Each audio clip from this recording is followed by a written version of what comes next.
శ్రీ మహావిష్ణువు ధరించిన దశావతారాలలో మొదటిది మత్స్యావతారం. సత్యవ్రతుడు అనే రాజును, సప్తఋషులను మరియు వేదాలను ప్రళయం నుండి రక్షించడానికి స్వామి ఈ అవతారాన్ని ఎత్తారు. బ్రహ్మదేవుడు ఒక కల్పం ముగిసి నిద్రిస్తున్న సమయంలో ఆయన నోటి నుండి వేదాలు బయటకు వచ్చాయి.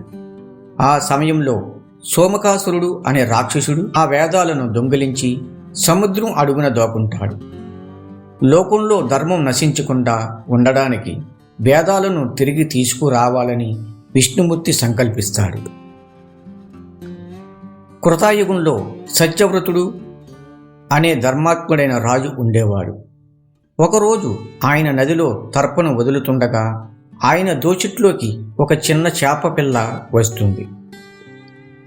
ఆ చేప రాజుతో, రాజా, నన్ను నీటిలోనికి వదలవద్దు, పెద్ద చేపలు నన్ను తినేస్తాయి, నన్ను రక్షించు అని కోరుతుంది. రాజు దయతో ఆ చేపను తన కమండలలో వేస్తాడు.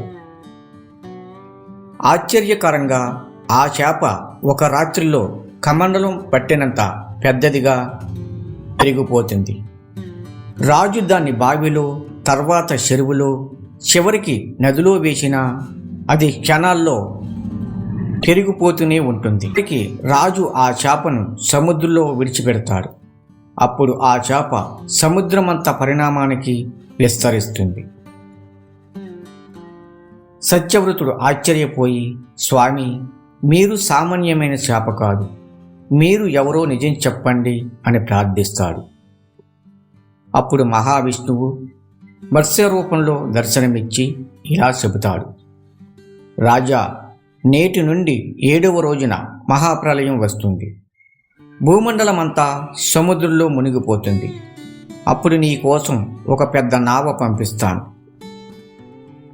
భగవంతుడు చెప్పినట్లుగానే 7వ రోజున ఆకాశం మేఘావృతమై భయంకరమైన వర్షం కురిసి లోకమంతా జలమయమైపోతుంది. అప్పుడు ఒక పెద్ద నావ సత్యవ్రతుడి వద్దకు వస్తుంది.